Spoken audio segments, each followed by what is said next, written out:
I'd like to bring the May 21, 2026 meeting to order. We'll live by the pledge by Ms. Fadum. Pledge allegiance to the flag of the United States of America and to the republic for which it stands, one nation, under God, indivisible, with liberty and justice for all. Have a moment of silence, please.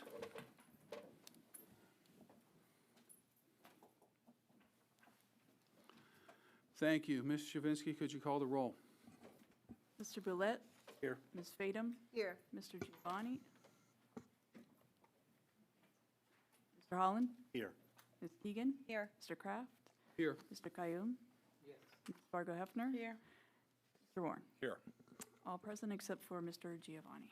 Thank you. I need a motion to approve the minutes of May 7th, 2026. So moved. Second. Second. Call for voice acclamation. All in favor? Aye. Opposed? Ayes have it. Okay, next on the agenda is courtesy of the floor. Our first person is Mr. Joe Welsh.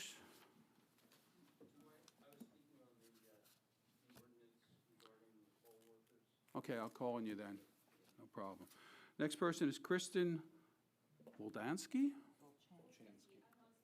You're also speaking on that. Okay, and then Scott Janney. I'm also speaking on that, but I'll take my time right now. Okay, you get 5, sir. Thank you. I'm Scott Janney, Williams Township, speaking about the ordinance that you are dealing with tonight about extending protection to election workers. And it's something specific. It's paragraph 101.6 in your docket. It says that it's to protect election-related duties for Northampton County. And being a part of one of the two political parties, I see this as a partnership between the county and the political parties. And I feel that this ordinance is written in such a way that it actually extends protection but excludes those people who receive certificates from the county election committee on behalf of the Republican Party, the Democrat Party, or candidates from any party, even other candidates. And I'm asking. Oh, okay. And thank you. So I believe it excludes those people who have certificates from the county, from the Republican Party, the Democrat Party, and candidate Republican, Democrat, or third or fourth party. And I'm thinking that if you extend it to one group and specifically exclude those working for the parties, it almost invites and adds additional risk to the workers who work for the candidates and the parties. So I'm asking the council to please extend it to those people as well. Thank you. Anybody else wish to speak to council tonight? Seeing none. Okay, next on the agenda, we have presentation from the Public Utility Commission. Mr. Warren, would you like to introduce who you brought here? Sure. Thank you, Mr. President. With us tonight is the Vice Chair, Commissioner Kim Barrow from the Public Utility Commission, and how this presentation before council came to be. Commissioner Giovanni, Commissioner Boulette, and myself were at the CCAP conference in the spring out in Harrisburg, and we heard a presentation that Mr. Boulette and I said was extremely sobering concerning power distribution, power generation, as it pertains to data centers throughout Pennsylvania. And of course, as we know, the proposals that have been ongoing here in the Lehigh Valley region, Northampton County region, we believed that it was important for us to really start educating our community on what this means for Pennsylvania, for ratepayers, for utility payers, and what it's going to mean to the grid from an overall perspective. So Commissioner Barrow, thank you so much for taking the time to join us here for this extremely important discussion. I think we need to have more of these throughout the Commonwealth. You're going to need to do some traveling a little bit more, I think, even more than you already are.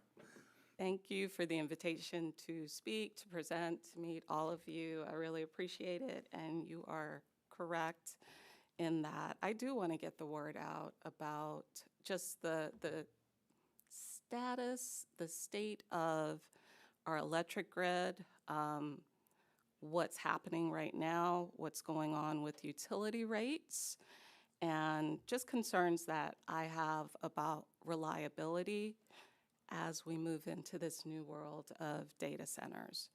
So I do have the slideshow, but I am not going to go, this is really for your reference. I'm gonna just speak. I'm gonna move to, let's see, a couple of the slides, just to level set and let you know what I'm talking about.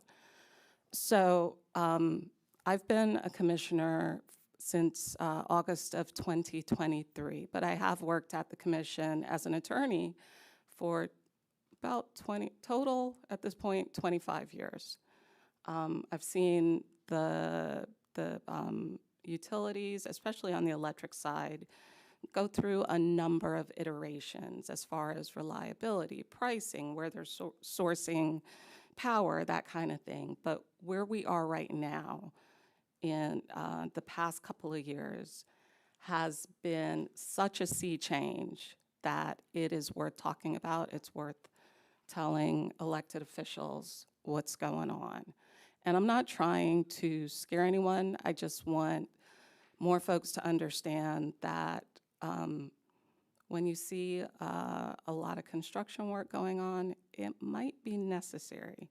When you see electric prices, water prices go up, I'm going to say it might be necessary, but always question it, always question. And hopefully I can help you connect the dots as to what's going on. So Pennsylvania is part of a 14-state region. This is PJM. This is the power market that we are in. And Pennsylvania is the power producer, one of the power producers in this 14-state region. We export about 25% of the power that we generate in this state into this grid.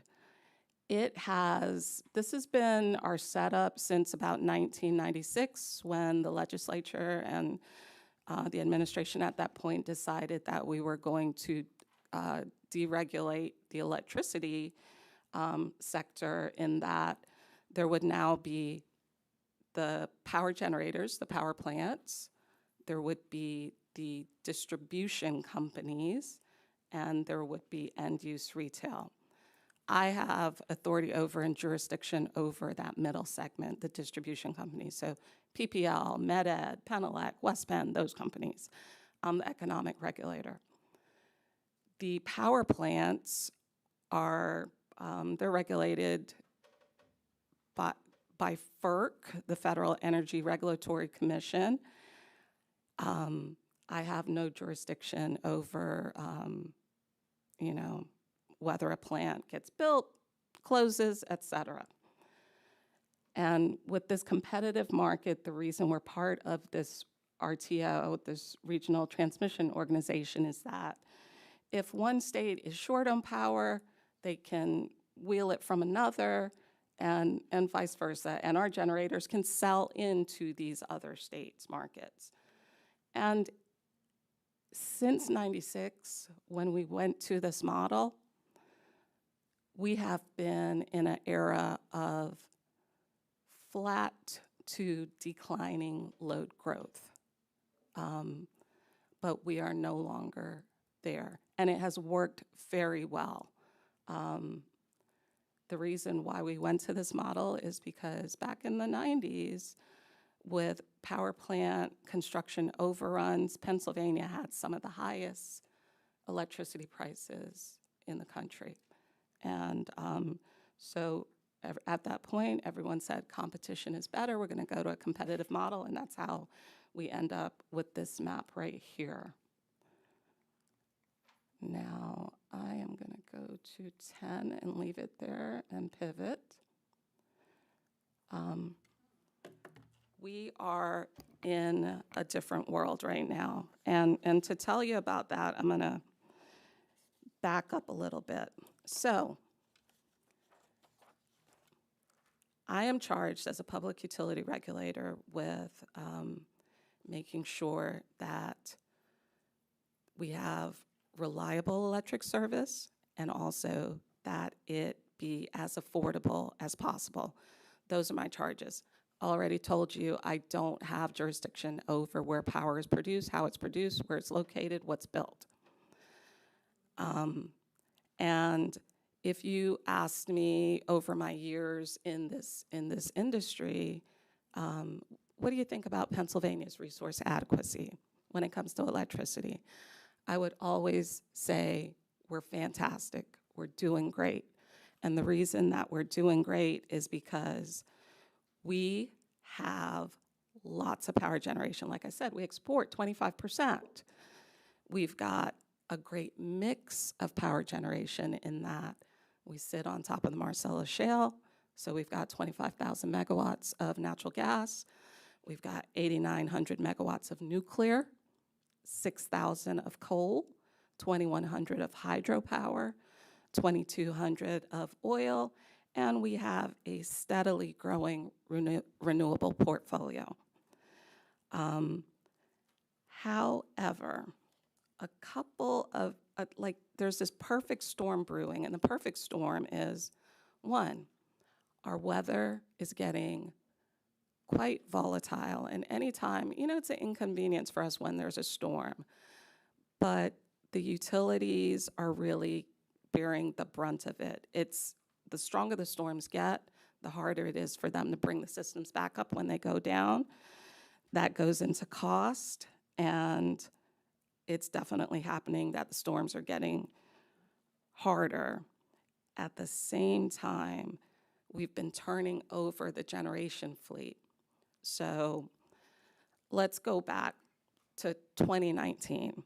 And at that point, in my building, what we were talking about, and actually what they were talking about in the General Assembly was, what's going to happen if 3 Mile Island nuclear plant retires? And I wasn't worried about that. And the reason I wasn't worried is because we still had a ton of coal. We had natural gas just growing by leaps and bounds.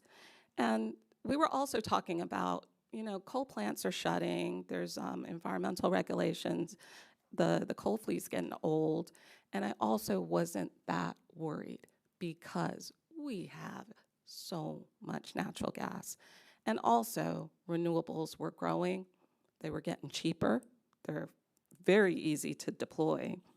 So, and we had declining to steady load growth. We were not adding a lot of usage to the grid, and that's the key. So with that transition, I wasn't too worried. I thought we have time, and you know what? Marcellus Shale natural gas is going to give us the time that we need if where we're going is a renewable future, or to something we haven't even imagined as yet. Now, at the same time, the other problem happening was that 14-state region that I showed you, PJM. They came about at a time when the power generation that was connected to the grid was very large plants, nuclear plants, coal plants, natural gas. And the way they process applications to add them onto the grid, to interconnect them, was the template was for adding about 1,500, 2,000, 2,500 megawatts at a time. By the 2000s, the interconnection queue at PJM pretty much ground to a halt because the renewables that were interconnecting, they might be 50 megawatts, 100 megawatts, 200 megawatts. So you end up with this line of much smaller resources trying to get through this queue, and it just slowed down. They weren't built for that. So by 2020, we were really worried about the interconnection queue, but they were turning that ship, and they revamped the interconnection queue, and it started moving again.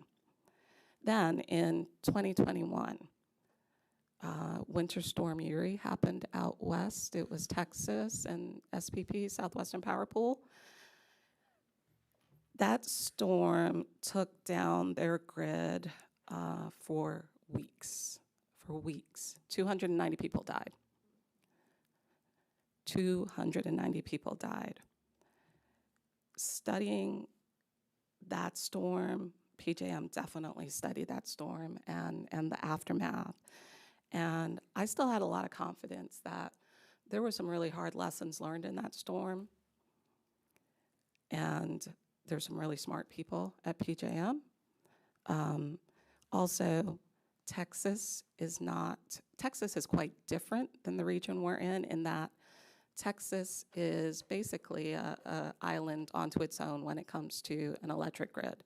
They don't have interconnection ties to other states. They can't lean on other states and wheel power when they need it. So that is not our setup. So for that reason, I felt comfortable that we were going to be okay. Other things that we were seeing at this time, aging infrastructure. The plants are getting old. The transmission lines are getting old. There's constant repair. The workforce, utility workforce, also getting older, as we all are. And maybe we weren't, training people quick enough to get them into the industry. Cyber threats, physical threats to our utility facilities, the coming electrification. We were all hearing about electric vehicles coming en masse, and then COVID hit. COVID was a blessing and a curse, and the blessing part was that the economy slowed down quite a bit, so load growth slowed down quite a bit. So we're facing all these other challenges, but at least we don't have load growth like crazy. And after COVID, there were broken supply chains, and we weren't getting equipment that we source. A lot of it we source internationally, transformers, different components for generation, et cetera. So these are big challenges, but everybody was putting their best minds to it, and we were getting there step by step. So, and also, once again, maybe a little bit, overproud about our generation fleet. But then, Christmas weekend 2022. I don't know if you guys remember how seriously cold it got in this state. That was Winter Storm Elliott. And we knew about a week out that it was going to be, the term is a bomb cyclone, where the temperature is going to drop really quick, and quite a temperature drop. And it definitely showed up. I woke up the Saturday Christmas weekend to the news that there were brownouts down in Tennessee Valley Authority in their power, in their grid. And that made me pay attention. I was like, wow, it's that far south. So started communicating with PJM to find out that there are a lot of power plants going offline. The temperature drop is really, really affecting the power plants. So at one point during that weekend, during Winter Storm Elliott, they lost 47,000 megawatts of power generation throughout that 14-state region. It wasn't any one particular type of plant. We had coal piles that were freezing.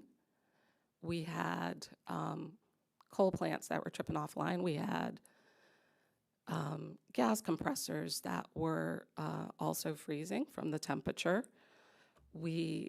It's a storm, it's winter, the sun, not there. So across the fleet, performance was very bad. 47,000 megawatts. That is the state of Pennsylvania's output, and we are, like I said, we're one of the states with where we export some of ours.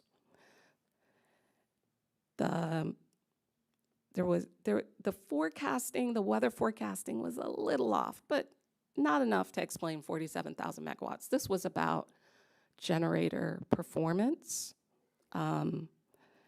and also, it was also about the size of the storm. We do find when a storm hits a couple of states hard, and we're able to just wheel power from elsewhere within the region.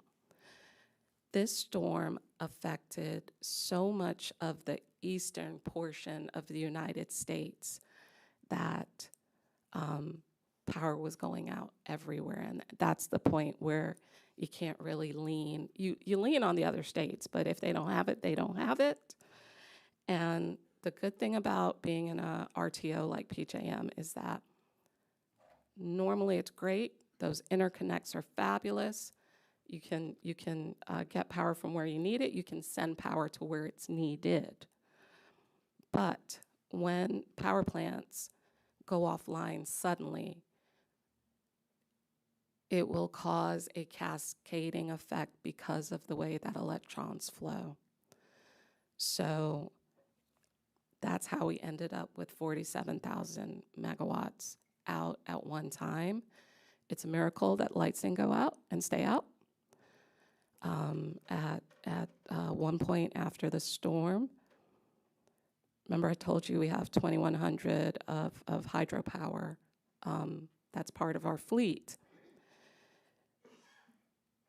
PJM could not utilize their hydropower fleet to the extent they needed to because it takes power to push water up a hill to then have it come down to run a turbine to generate electricity. We were that close. We're talking, it was less than 1,000 megawatts that we were that close. And I am spreading blame everywhere. I love renewables, but I also love keeping the lights on. I love nuclear. I love keeping the lights on. My lungs don't like coal. I like keeping the lights on. Same for natural gas. I want them all to be working, and I want to rely on all of them because we need the mix. We need the mix. And I think that mix is why we were able to skate through Elliott. But we learned that we needed to do better. And there were a lot of good lessons learned from that weekend. But no sooner had we gotten through that storm, and of course, we all had a little bit of PTSD thinking about the storm in Texas the year before, that I started hearing data centers everywhere I went. Every conference I went to, every other state I talked to, data centers. Are y'all building any? We're getting all these notices. And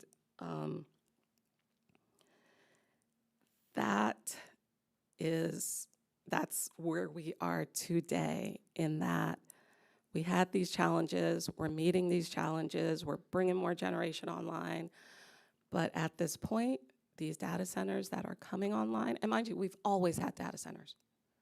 Since we had computers, we have had data centers in this region, in this country. They have not been as large as what they are right now. They used to be 50 megawatts, 100 megawatts, really big one, 200 megawatts. They'd be co-located with a business, maybe in the basement. They might be off in a warehouse, but much smaller in scale. The hyperscale data centers that are applying everywhere throughout the country at this point,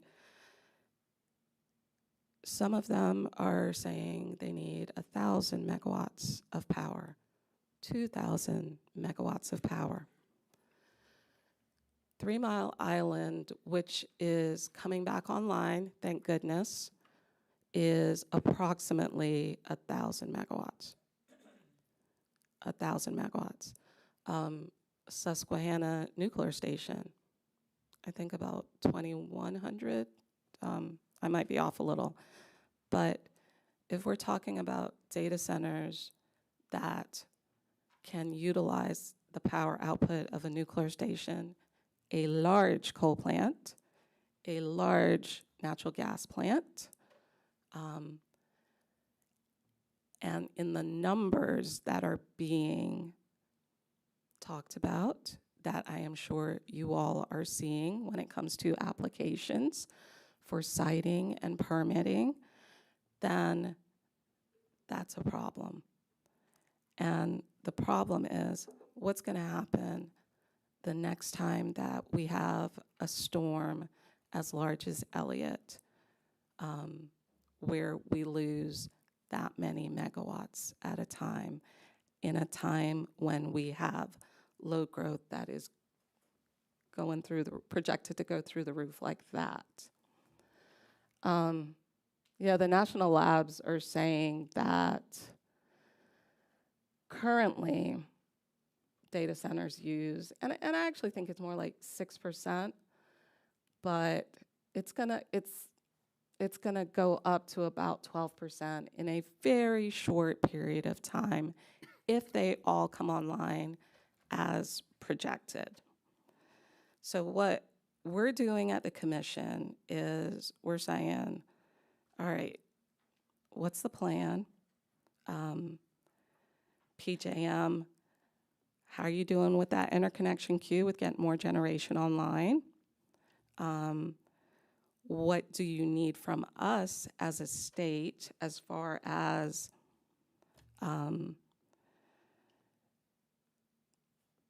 transmission, siting for the power plants that need to come online? We have been using our voice to advocate at PJM and also with the Federal Energy Regulatory Commission, and also with our electric distribution companies to say, number one, data centers, we've got a grid that is going through a change right now. The best thing for you to do is bring your own generation. You guys have deep pockets.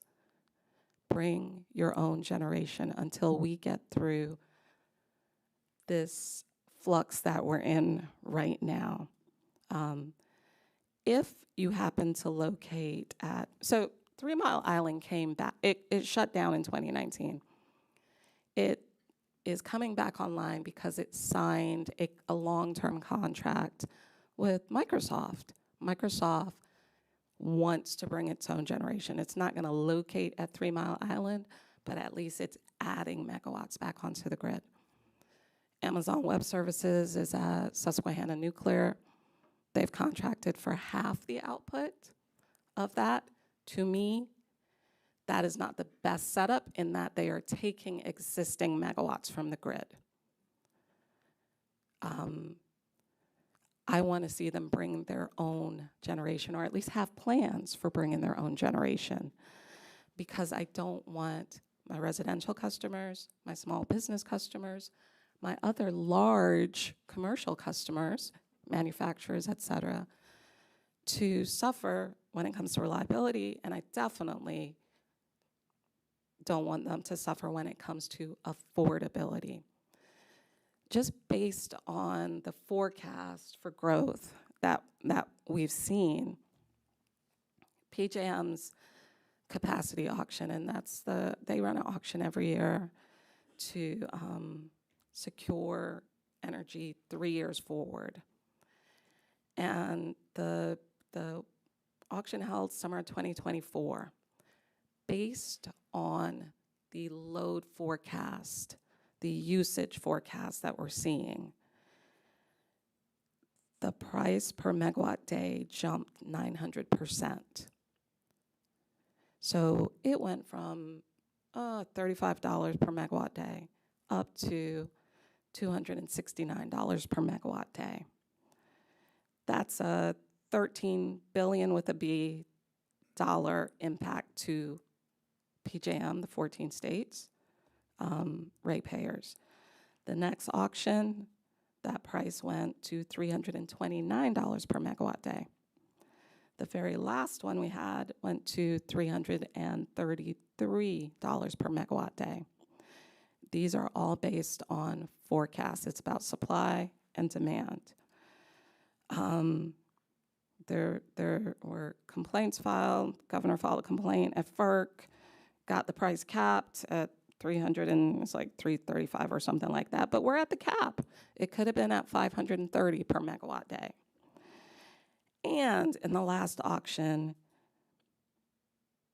PJM secured 6 gigawatts, so that's 6,000 megawatts short of what their reliability goal is.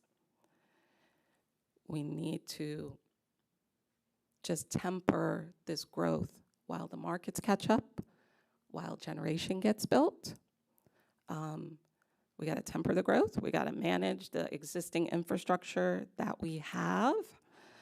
I'm not saying, I understand that the data centers will bring money, will bring tax dollars, et cetera, to the state, but it needs to be managed.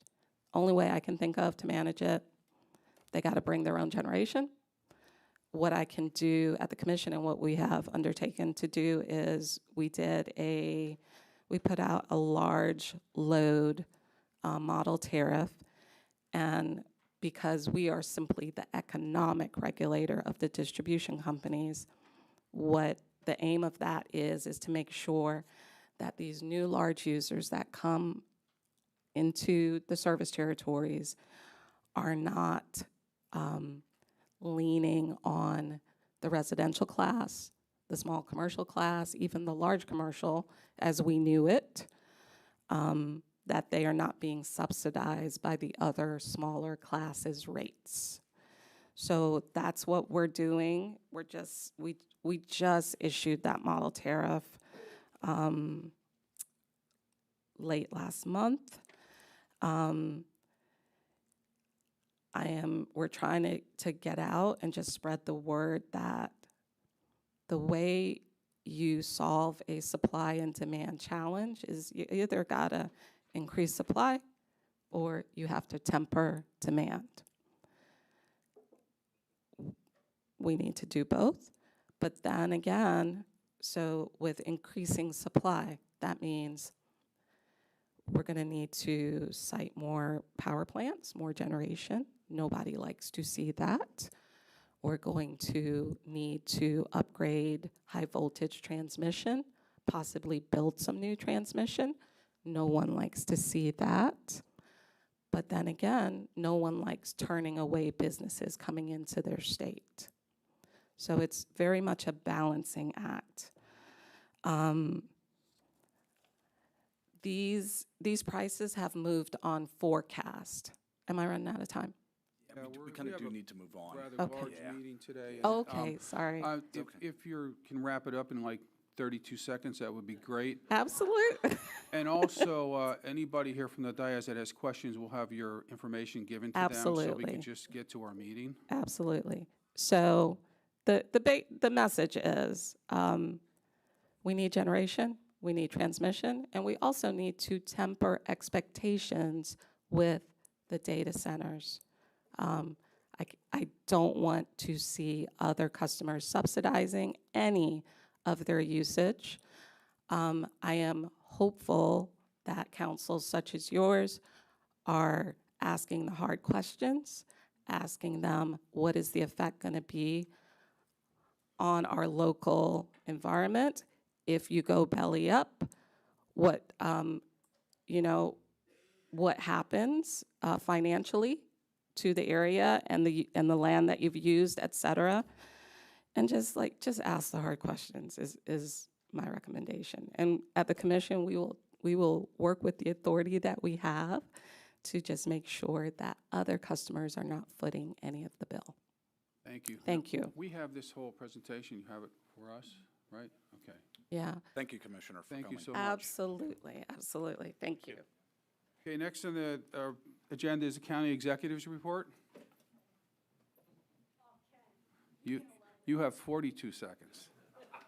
You know what, Ken? I'm going to take all the time I need to tell ahead. you what is going on in the county, Go ahead. because I know you're excited. Hey, thanks for this time. Good evening, council members. I'd like to take a moment to do something very serious and acknowledge the passing of former 6-term Lehigh County Commissioner Percy Doherty. He served the community in various roles over the years prior to succumbing to Parkinson's disease on May 17th. He lived 83 years, and if you knew Percy from CCAP, you know he was a sommelier whose presentation usually included an amusing story of where he drank that bottle or one like it. His passion for protecting natural resources and the environment are where our paths crossed, serving on the EELU at CCAP, the LVPC, and the Wildlands Conservancy Board. He will be missed.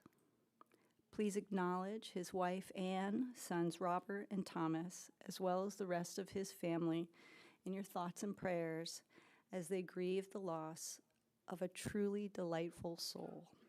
And may he rest in peace. So, a little known fact about Percy is that he enjoyed caving. And not only did he edit, but he contributed to the book Caves and Karst in Kentucky. This is yet another interest he and I shared. And in the past weeks, I've met with municipal leaders in my office and out in the community who are concerned about the karst geology and sinkholes in the area, and specifically along the Bushkill. We are in the process of reviving the Karst Geology Advisory Council, and we will be hosting a presentation discussion with geologist Michael Perlow tomorrow. I would like to give credit to Rudy Miller from Lehigh Valley Live for helping to organize this event. And that will precede our Karst Geology Summit that is scheduled for October. And I know, Ken, you are going to want to attend that because I think, that could be right up your alley too, right? I also attended the retirees luncheon last Tuesday, and the retirees are very concerned that a contribution was not budgeted in part of 2025, falling behind by $4 million, and all of 2026, neglecting a payment of $11.6 million. Each year in October, we receive a recommendation from our actuaries called the Actuarially Determined Contribution, or ADC. Now, that doesn't mean we're $16 million at a deficit. If we make the ADC this year, we believe we'll be back on track. We are currently at a 90% funded rate. Thank you to the fine investment by PFM that they have made on behalf of our county and our retirees. But we know that the sum that we are going to have to contribute is several $million, and that was not in the 2026 budget. Thus, when we say the 2026 budget is working as it was designed, we are saying it was designed to not fund the pension in 2026. That trend cannot and will not continue. In addition, there will be some county contribution to Graysdale that will be most likely be several $1 million that was also not budgeted in the 2026 budget. Which brings me to the next topic. I've been focused for the past couple of weeks on our area agency on aging. And not only did we receive notice that we can no longer count on the revenue stream from desk revenue reviews, a consequence of legislation within the big, beautiful bill, but the state has informed us that in our 2027 budget allocation, the area agency on aging should be, the allocation should be estimated at the 2018-2019 levels. That means more of doing more with less. After announcing the consolidation of 2 senior centers, the seniors at Northampton Borough location started what I can only call a geriatric riot. And even though I did end up talking with several of them several times and posing several solutions, which ended in a gracious hug from one of the spunkiest little Slovaks you'll ever want to meet, Jean Faust, they still decided that they were going to stage a protest on Tuesday. Yeah. But their anger was redirected toward the state and the federal levels, and I'm working with the Area Agency on Aging, Mayor Tony Pristash from the Northampton Borough, the Northampton Borough Council, Grace UCC Church, and our state legislators to try to figure out some solutions so that we don't have to close Northampton or any other senior center.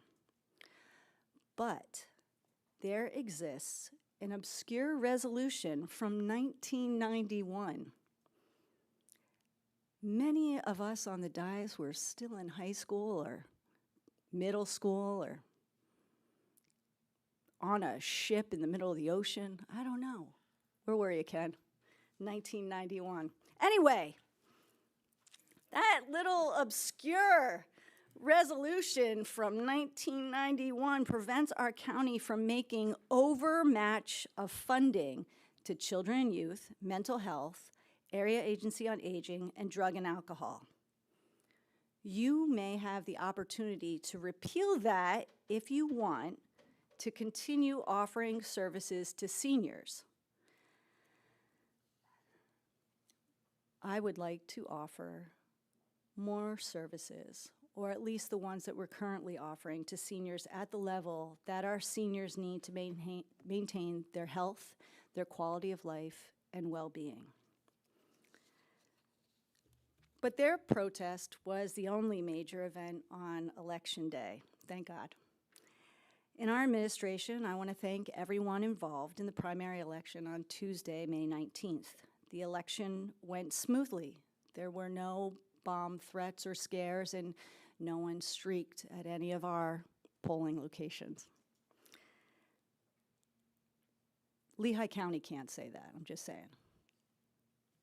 So overall, we had about 21,341 mail-in ballots returned and 25,140 ballots cast. Those were cast at the polls for an estimated turnout of 20.1% among registered voters. The official canvass begins tomorrow, May 22nd, and should be completed next week before final results are sent to the Department of State. I want to especially thank our volunteers and temporary workers, election office staff, and all the county employees who put in long hours before and on Election Day to make sure voters were served well. You have before you a resolution or ordinance tonight, right? We should try to protect everyone in our elections because they are important to all of us, and these are unprecedented times that we have to manage. Moving on, in DCD, we hosted the 2026 County Festival at Louise Moore Park on Saturday, May 16th. It was a beautiful day and a great community turnout with music, food, and local vendors. Earlier in the week, the DCED also held its third Digital Navigator Coalition Tech Training of the Year at the Slate Belt YMCA. I did attend that for a moment after visiting several polling locations. And that Digital Navigator Coalition Tech Training was supported by Penn Argyll students and members of the coalition. In partnership with the SBDC at Lehigh University, the DCED also helped facilitate small business strive and thrive sessions at the Habitat for Humanity Restore in Hellertown. And if you have not been to the Habitat Restore in Hellertown, it's a great place to shop. I mean, if you like glassware, tile, paint. I am now painting my house late in the evening. It's very fun. But everything's so much cheaper there, come on. And it goes to a good cause. I'm just putting in a plug for them. Because on the housing side, the Forks Township Homes at Fork project received township approval for 25 homes in partnership with Habitat for Humanity of the Lehigh Valley. I also want to recognize the retirement of longtime grant specialist Karen Colas, and thank you for her years of dedicated service. We were glad to welcome Serena Davis as the new grant specialist on Monday, and she's actually a transplant from Public Works. You might remember she was the environmental services coordinator who also did our recycling monitoring. And she's going to join the DCED and start her exciting new job on Monday. In Public Works, we opened the Meadows Road Bridge. Happy day, May 8th. And after final inspection, we were also notified that Northampton County will receive $1.5 million TASA grant from PennDOT to rehabilitate our oldest county-owned bridge in Lehigh Township. Repairs are also being finalized to the southeast wing of Graysdale. You'll remember that had wind damage. And in addition, our Public Works staff assisted with delivery and retrieval of voting machines at each precinct and supported election night operations. You should have all received the numbers on the solar project for the parking garage. Did everybody get a chance to review those? I think it's very timely that we had a PUC presentation where the bring your own generation is the mantra. So this is a good project, not just because it signals sustainability, but because it also will offset our annual energy costs by at least $40,000. And it will insulate a portion of our energy consumption from future rising costs. Since it's integrated with the bid before you tonight, any change orders will further delay this process, especially if you ask to go out for bid. It might also incur additional costs. So I urge you to consider the numbers Mr. Amelie provided and add to the mix of energy generation on the grid. Human Services had an important observance of Foster Care Awareness Month by holding a Stuff the Truck event at DHS on May 20th. This was done in partnership with the Kindness Project, which supports foster and adoptive families in the Lehigh Valley by providing essential items like clothing, beds, baby equipment, and such at no cost. I want to thank DHS staff for contributing to that effort and for helping to support children and families in our community. Of course, we also celebrated Nursing Home Week with a luncheon for all of our staff at Graysdale. I was able to meet several of them, from nursing to laundry and maintenance to IT. They all contribute to the whole, and we should thank them for their dedication to the residents of Graysdale. The Sheriff's Office is working with court administration, received equipment through the AOPC security grant to strengthen courthouse security, and that equipment has already been received, and training and familiarization are underway. It will help in day-to-day operations as well as in high-risk situations, and I want to remind everybody that safety is everyone's responsibility. Yep. Human Resources has onboarded 12 new hires. Yes, since the last council meeting, and completed multiple rounds of testing for 911 dispatchers, corrections officers, and HVAC techs. The department continues to work with the Sheriff's Office and 911 on applicant testing needs and is also updating employee policies to reflect the goals of this administration.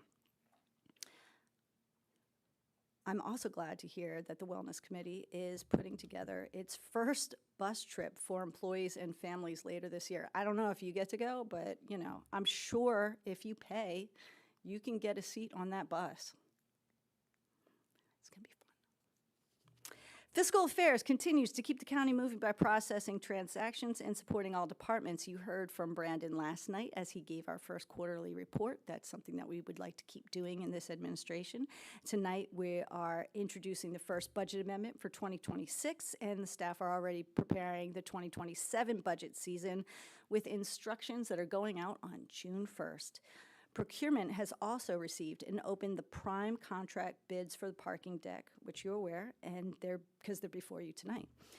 I'm happy to announce that we will have a new fiscal director starting mid-June. This individual is highly qualified and has signed the offer letter. it was a long haul. Anyway, I want to close by thanking every department for their work that they do every day, often behind the scenes, to keep the county running and to serve the people of Northampton. It seems that there's always something going on in the county, an emergency here, a crisis there, a deadline almost every day, and our staff, our cabinet members, and the people in every department meet those commitments with pride. And I want to make sure that they know and that you know that their services matter and are appreciated. Thank you. I have one question for you. When are we going to have the fiscal affair director for our approval? Mid-June. Mid-June, okay. Yeah. Good news. Does anybody have questions from the county executive? Sure. Mr. Quayam.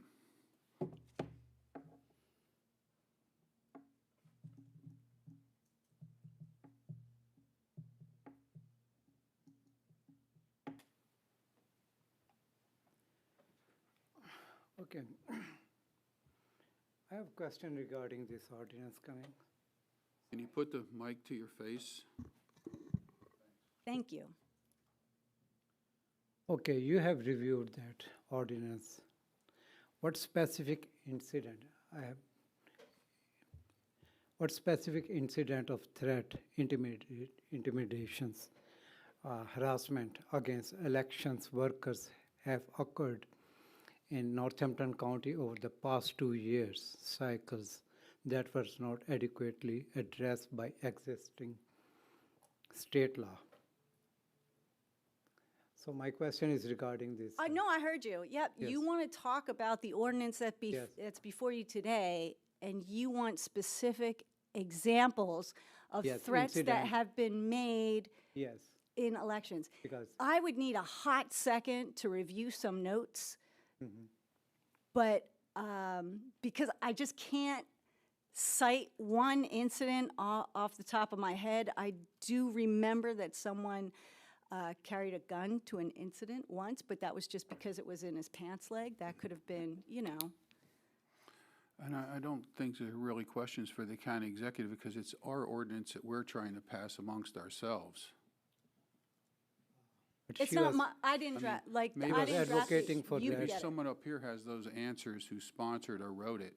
I Does don't- that make you know, sense? Yeah. Because she was going to sign our into law if we pass it. So, I mean, I think. That those- might be, so I guess what Ken is saying Mm-hmm. is that might be a good topic of discussion when the ordinance comes up in the agenda. Okay, I will skip question regarding ordinance. Okay. So budget increase. So you are asking about $3.83 million in needs, increasing in a budget spending, not allocated when in 2026 budget was adopted. So my question is, questions regarding budget. Why were these 3.83 million in need not anticipated when the 2026 budget was adopted? My question is, where is the money coming from? Is all of this money coming from the fund balance? What is your current projection for the year and reserve after the drawdown? I can't tell you what my projection will be for the drawdown at the end of 2026 because we only just concluded the first quarter. But I can tell you that I did kind of sound an alarm a little bit that, there was going to be some difficulties in the 2026 budget in 2025 before the budget was passed. So I think that some of these budgetary questions can be answered by Brandon Dunstane, or more specifically, if you put them in an email prior to the meeting, I would be able to have specific answers for those questions because I would be able to prepare a little bit better for them. Does that make sense? I mean, you are asking $3.83 billion in a budget, so I will ask you I questions. can't actually understand if you're saying 3.8 million or billion, because we don't Millions, deal in the billions. millions. Millions, 3 No, point, it's not a billions, it's not a Oh, state no, of I- Washington budget. We are asking Sure. for the county budget. sure, I understand that we're doing a county budget, but I don't understand where you're asking that this 3.8 million came from. I don't understand So what you're asking This is me. my total calculations of,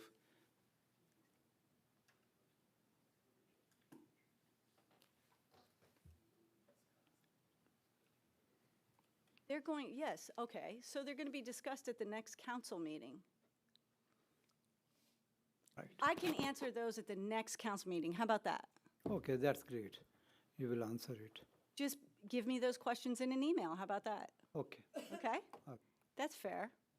Okay. Any other questions for the county executive? Seeing none. Next is old business. Thank you. Thank you.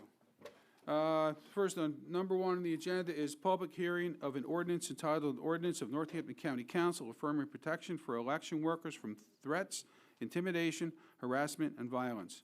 This ordinance was introduced by Mr. Billette and Mr. Warren at the May 7th, 2026 meeting. Are there any questions or comment from the public? I have 2 signed up. Do you want to read yours first or last?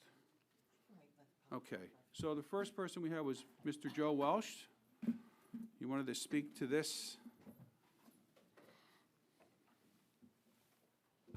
Thank you. Good evening. Joe Welsh, East Allen Township, and also co-founder and director of Outreach and Government Relations for the Lehigh Valley Justice Institute at United Way.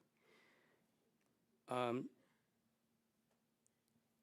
was a little surprised to hear the question that was just asked of the county executive.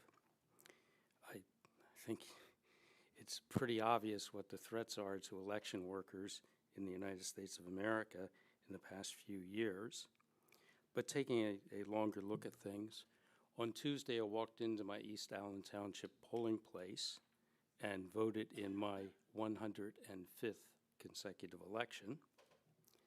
And as I walked in, I looked at all the workers at the various stations in the polling place and thought, my God, they were here 6 o'clock in the morning or earlier. They're going to be here 8, 9 o'clock at night. And they're getting a little token compensation for that. But they're there, by and large, because they believe in the United States of America. They believe in democracy. They believe in free and fair elections. And they do their job under increasingly stressful conditions, and they do their job well. And, you know, I've thought that down through the years every time I went to vote, but the point really got driven home to me when I started observing international elections. And I was in Ukraine in 2019, and to just see the joy in the election workers in Ukraine, not even worried about which of the 14 political parties was going to win in their polling place, but merely the fact that they were running their own election. And it drove home the point to me how special what we have in this country is and how we have to preserve it. And if you'd like to know how quickly things can go out of control, I invite you to think back to the 2020 election and the Friday after Election Day, when you had standing out here 75 to 100 people screaming at this building that people in this building were stealing votes. And I happen to know that because I happened to be across the street. It was right after I started the Justice Institute, and I was clearing out things from my old office in Phil Lauer's building. And I looked out the window and I saw this, and I saw a television crew there.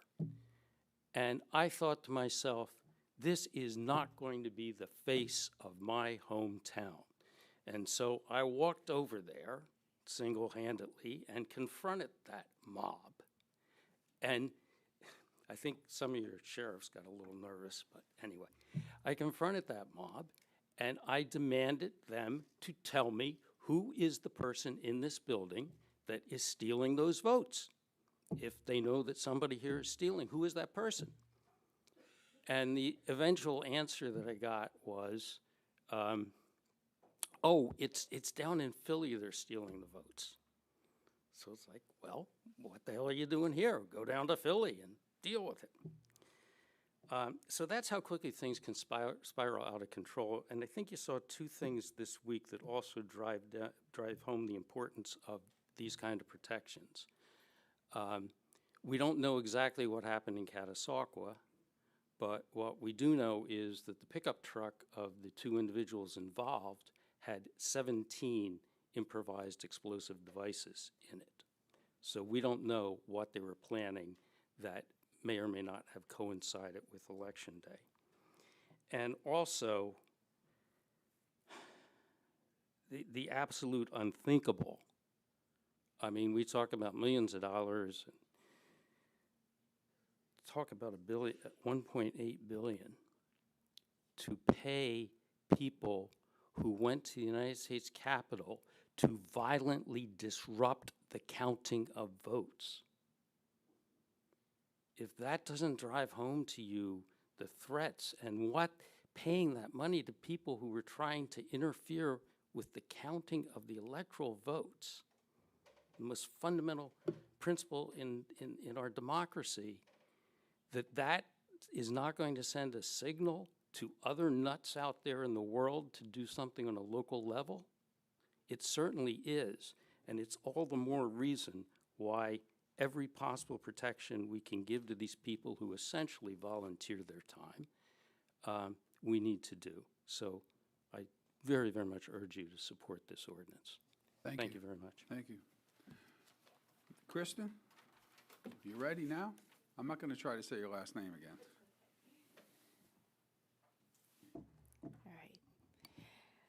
All right. Thank you so much. My name is Kristen Wolchansky. I live in Lower Saucon Township in Hellertown. Thank you for the opportunity to speak to you tonight. I'm here to express my support for the election worker protection ordinance that is before council for a vote tonight. First, I would really like to express my appreciation to Councilman Jason Boulette for the dedication and time that you put into drafting this ordinance and introducing it. I also want to express my thanks to Councilman Warren for supporting its introduction, as well as to County Executive Zirinsky for expressing her and the administration's support for the ordinance. I'm also really heartened by how seriously council has taken this issue, and I hope that you will adopt this ordinance tonight with robust support. The freedom to make our voice heard and have our votes counted is central to our constitutional republic. And we ensure that this happens because we have dedicated professionals and volunteers who step up to serve their communities and administer our elections. However, modern elections take place over weeks, not days. Furthermore, we sadly live in a time where election interference and threats of election-related violence have drastically increased. A 2025 Brennan Center for Justice survey of local election officials revealed significant resource gaps and serious safety concerns. The findings were clear. Election workers face new and sustained threats of violence. 38% of officials working in elections report job-related threats. Most of those occur in person. 77% take place in the elections offices. 52% of elections officials expressed concern for their safety of their staff and colleagues. 26% worried about the safety of their family. The risk to those who carry out our elections is very real, and current state regulations are inadequate to mitigate that threat. As a staff member for Action Together NEPA and our affiliate organization in this Together NEPA, I've had the honor to observe canvasses and election administration processes in many counties, including Northampton. I'll be back here tomorrow. And over that time, I have come to see the impact of this toxic climate. I've been in situations where I have watched sheriff's deputies individually escort volunteer election board members to their cars following the routine certification because there was a concern that if the board member walked to their car alone, that something might happen to them between the courthouse and the parking garage. I have seen very capable elections administrators in counties leave their positions because the constant harassment, the stress of threats was just too much. I have the pleasure to work with a colleague who is a former elections director in a county in northeastern Pennsylvania. That county had an election situation and issue, a error that happened several years ago when she was director in that county. It was a human error. In the wake of that, individuals delivered handwritten threats to her home. They doxed her. They put her personal information online. They put pictures of her preschool-age child online. And the threats became so serious that she had to coordinate with school and make additional arrangements to ensure her child's safety. Pennsylvania's election interference statutes were enacted in 1937 and are narrowly focused on the physical obstruction of polling places, interference with holding an election, and violence or intimidation directed at the elections officers on election day. These laws are triggered by a specific event, election day, and a specific location, which is the polling place. They do not reflect how elections are administered today. And they do not provide enough protections to protect all of the folks who are administering our elections, including volunteer members of our election commission, the folks who work in the elections office, members of county staff who are transferred from other departments to work on elections. Modern elections are administered over weeks. State law does not clearly protect workers during the pre-canvass, the adjudication or the canvass, the certification, or the post-election periods, nor does it address the conduct that occurs away from polling locations. The ordinance that's under consideration tonight would close those gaps by extending protections beyond election day. I thank council for proactively taking up this issue and working to ensure that those who carry out our elections are able to do so free of fear of harassment, abuse, or violence. So I hope that council will adopt this tonight, and I thank you very much for your time. Thank you. Any other public comments? Ms. Vargo, you have somebody who wrote a letter in? Yes, I have a letter from Amy Cozy, who's our former county chief registrar of elections, and she was unable to be here tonight because she's traveling, but she asked that I read this statement on her behalf. Good evening, council members. My name is Amy Cozy, and I served as Northampton County's chief registrar of elections during the 2020 and 2021 elections. Unfortunately, I am unable to be there tonight in person, but I felt compelled to submit this statement because for years, many of us who worked in elections during that time were discouraged from speaking openly about what we experienced. I support this ordinance because this is the ordinance I wish we had when I was running elections. During the 2020 election, we started taping threatening letters and messages to a wall inside the elections office, emails, notes, voicemails transcribed onto paper. At first it felt like an anomaly, something we weren't sure what to do with, so we tried to make light of our little quote, little love notes, unquote, but as they continued and got worse, it became something else. A record, proof we weren't imagining it. Proof that public servants in Northampton County were being threatened, harassed, and intimidated simply for administering an election. And still every day we showed up. As public servants, we always welcomed feedback on how we could better serve the county's voters, but this wasn't feedback, this was something entirely different.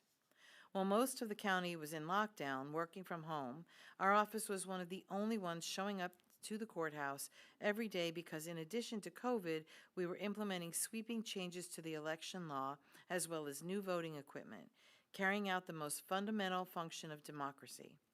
At the time, I was undergoing cancer treatment, but like everyone else in that office, I kept showing up because we believed the work mattered. The phones rang nonstop from the moment we opened the office until long after dark. Staff would hang up From one person screaming that we were corrupt or traitors, only for another line to start ringing before the receiver was even back in place. We were accused daily of stealing elections, destroying ballots, manipulating results. There were Stop the Steal rallies outside the courthouse and confrontations inside it. We were not politicians. We were county employees trying to count votes. And still, every day we showed up. One afternoon, an employee opened an envelope addressed to me, and white powder burst across her hands and clothing. There was a threatening note inside. For several moments, nobody in that room knew whether we had just been exposed to anthrax. Staff panicked, people cried. The office was evacuated while deputies swept the area. But after the dust settled, nothing changed except our levels of fear. The county offered no meaningful follow-up to staff, no counseling, not even an acknowledgement of the emotional toll this was taking on a workforce already at its limit. And the next morning, people came back to work anyway.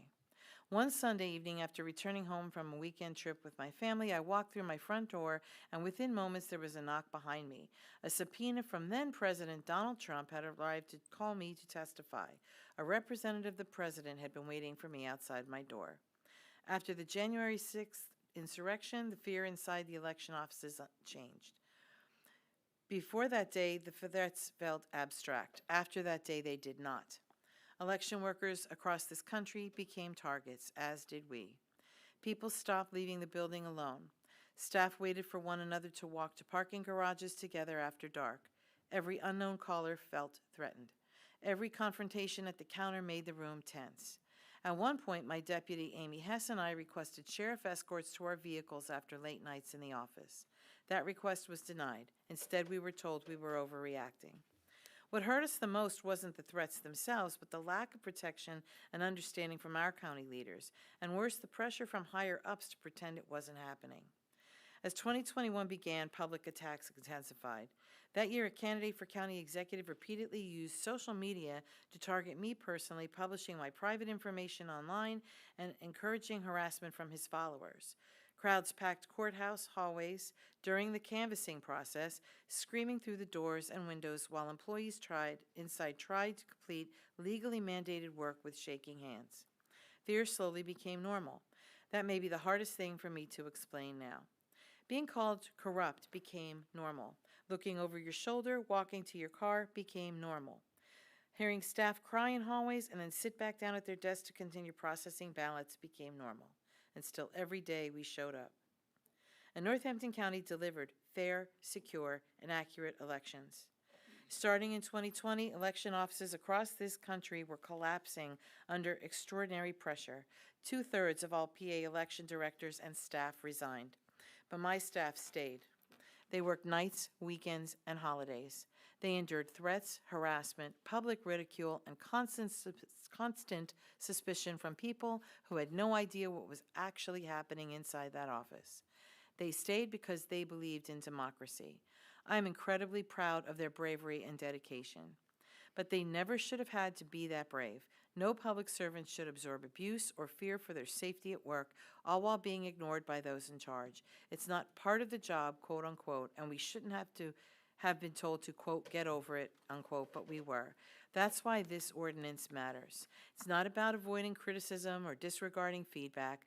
This ordinance matters because there must be a line between public accountability and intimidation, between civic disagreement and targeted harassment, between political passion and threats meant to frighten public servants. Since these events, only one member of County Council ever reached out to ask what election workers actually experienced during that period. A disappointing lack of interest from our county leaders. Many of us carried this quietly for a very long time. Tonight I'm choosing not to carry it quietly anymore. Democracy often feels abstract, but in 2020 and 2021, democracy was tangible and visible. It was frightened employees, threatening phone calls, locked office doors, sheriff escort requests denied, a wall covered in threats, staff members crying in hallways and then sitting back down at their desks to continue counting ballots anyway. And it was still showing up every day. I appreciate Council's willingness to acknowledge what election workers endured, and I hope this ordinance sends a clear message to every current and future election employee in Northampton County. You deserve to be safe, you deserve to be supported, And when you stand between democracy and chaos, your county should stand beside you, not leave you standing alone. Thank you. Anybody else from the public who'd like to comment on this?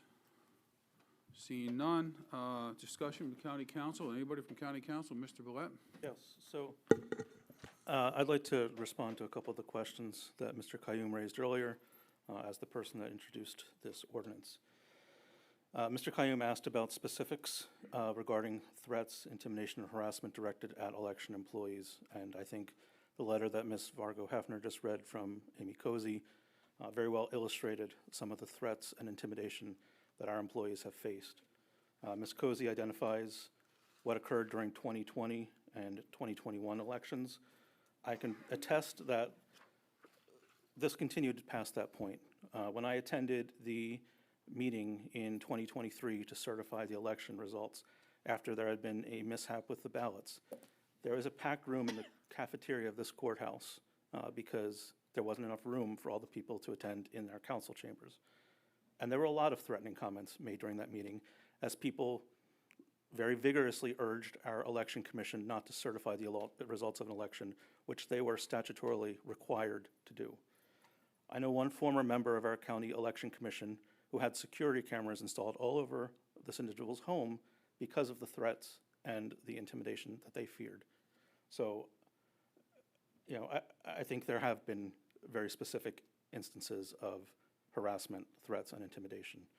Mr. Qayyum also asked what this ordinance adds beyond current state law, and I'm happy to answer that.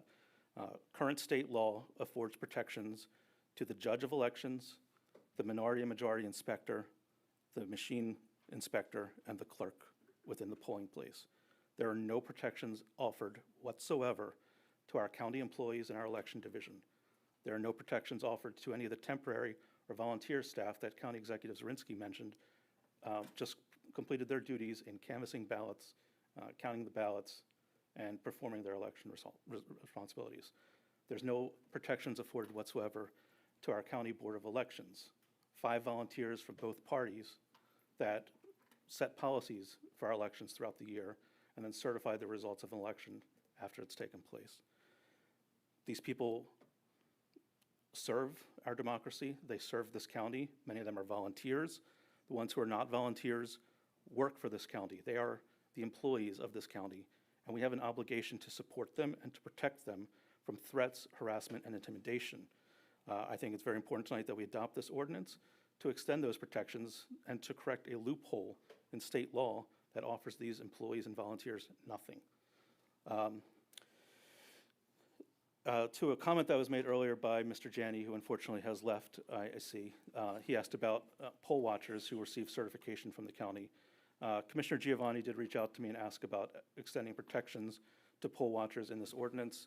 I was amenable to that, and I hoped we would be able to do that. Unfortunately, our solicitor did let me know that that is not something that we can do under state law. I don't know, Matt, if you'd like to address that comment further regarding our legal limitations. Right, yeah, it's my feeling that because there's a section in the election code that deals fairly thoroughly with poll watchers, and that even as a home rule charter county, we cannot pass ordinances that either are an enlargement of, a limitation of, or run contrary to some state statute, that it's not really appropriate to address that issue when it's so similarly covered by the state statute. I think it invites confusion, and it's not something that we really should do. So I think the intent of this ordinance was to provide protections from people who aren't covered by the election code. But the provisions in the poll watcher section of the code, some of which were similar to what I think Tom had proposed, and I just think the overlap was too significant. Thank you. So you are saying that everybody were covered? Hold on, Mr. Quam. If you have a question, you need to be recognized, and Mr. Willett had the floor. I yield back. Thank you. Have to be recognized, sorry. So you are saying, so let me be clear from the start. I fully support protecting every election workers in Northampton County from threat, intimidations, no one should face harassment for doing their job. However, my concern was always about the legal risk. Before proceeding, it is crucial to clarify that legal risk. State preemption is a legal doctrine where the higher level of government, the state of Pennsylvania, restricts or prohibits a lower level Northampton County from legislating in a specific area. If the court finds that the state has occupied the field of election integrity or criminal penalties for elections interference, any conflicting local ordinance can be declared void. This is a central legal vulnerability. So my question is, Pennsylvania Election Code, Act of 3 June 1987, and it covers administrative election administration, elections officers, poll watchers. So you are saying that it does not cover poll watchers? No, the Pennsylvania State Code does cover poll watchers, and it covers election officers. But as So I said, it also election covers officers are limited to the intimidations? judges of election, majority and minority inspectors, the clerk and machine inspector. It does not include the county election commission. It does not include our county election division, staff, or any of the temporary employees. I need your take about this. Well, if I can try to respond, it's not a field preemption issue where council can't pass any ordinances relating to elections. The issue is just that because the election code is a statute of general applicability, where it does cover certain areas, it's not really for council, even as a home rule municipality, to pass ordinances that are, like I said, are either an enlargement of certain rights, a constriction of them, or vary from them. Because there's a section in the election code that deals with poll watchers. I felt like it was too similar to what Tom was proposing, or the subject matter was too similar, and it would be both confusing and potentially violative of our home rule powers to pass an ordinance along those lines.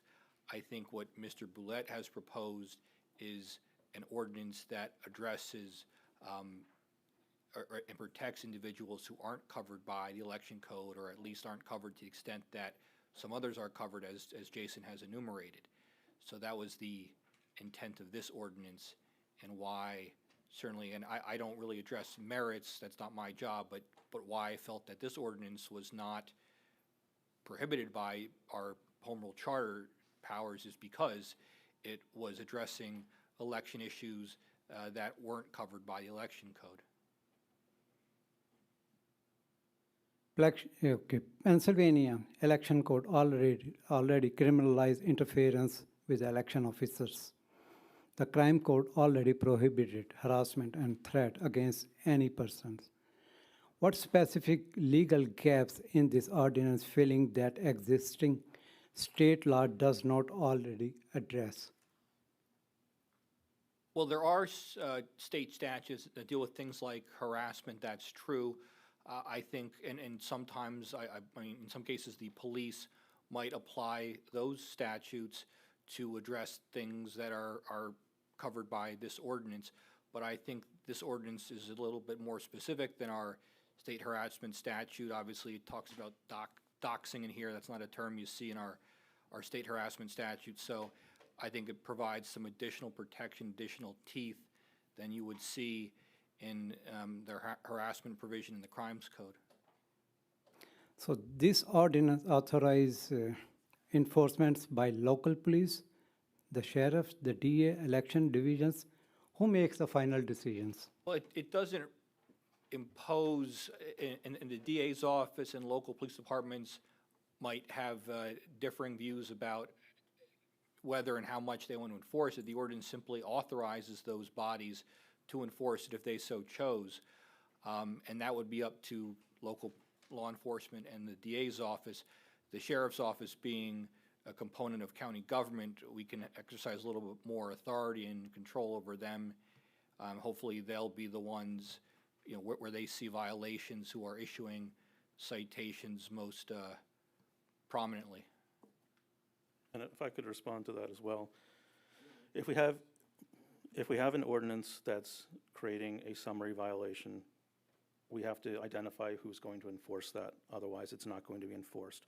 My goal in listing as many different agencies as possible, including local police, the district attorney's office, and the sheriff's department, is to spread that authority as broadly as possible to ensure that if one agency chooses not to enforce this, an affected worker has the ability to go somewhere else to get the justice and the protection that they need. Is there anyone else? From So- council?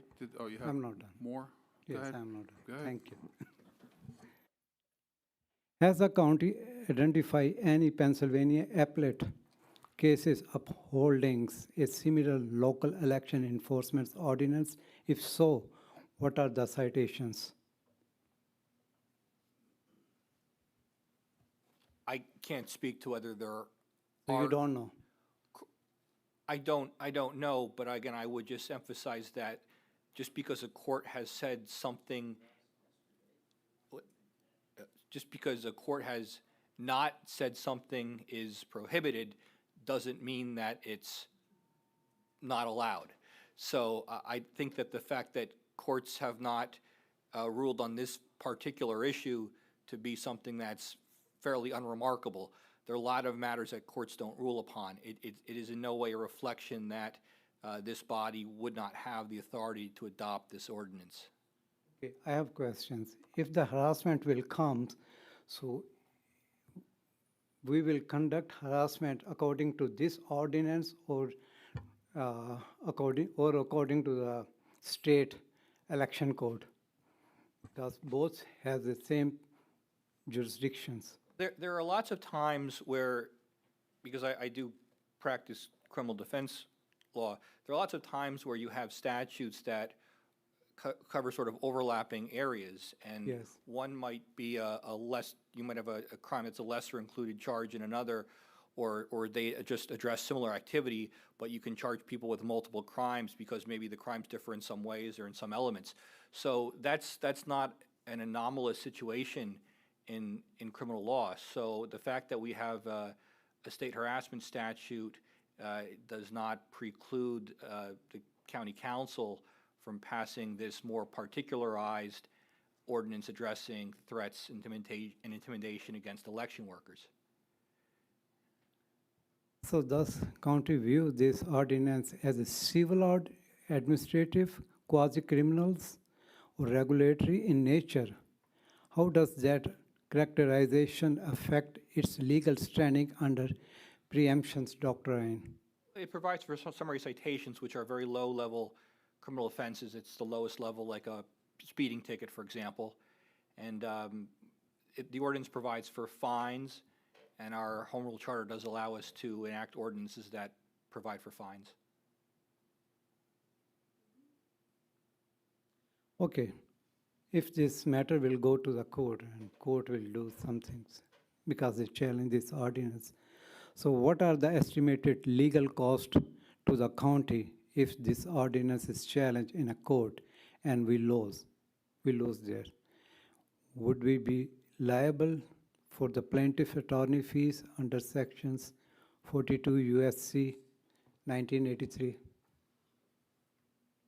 It's difficult to speak to that. What I would say is that if someone felt that they were wrongfully convicted of an unlawful ordinance, they could appeal that through the process of their case. So if, for example, the citations are first brought before a magistrate, if someone didn't like their conviction, they could file what's called a summary appeal to this court and argue to the judge that their conviction, or that they shouldn't have been convicted and should not be convicted because the ordinance is unconstitutional or somehow illegal, in which case, if the judge agreed with that person, the judge would dismiss the charge. So there would be no further proceedings on that. But I really, it's very speculative to talk about that kind of liability. But that's the way that someone might challenge a conviction under this ordinance if he or she felt that the ordinance was unconstitutional or unlawful. Okay, thank you.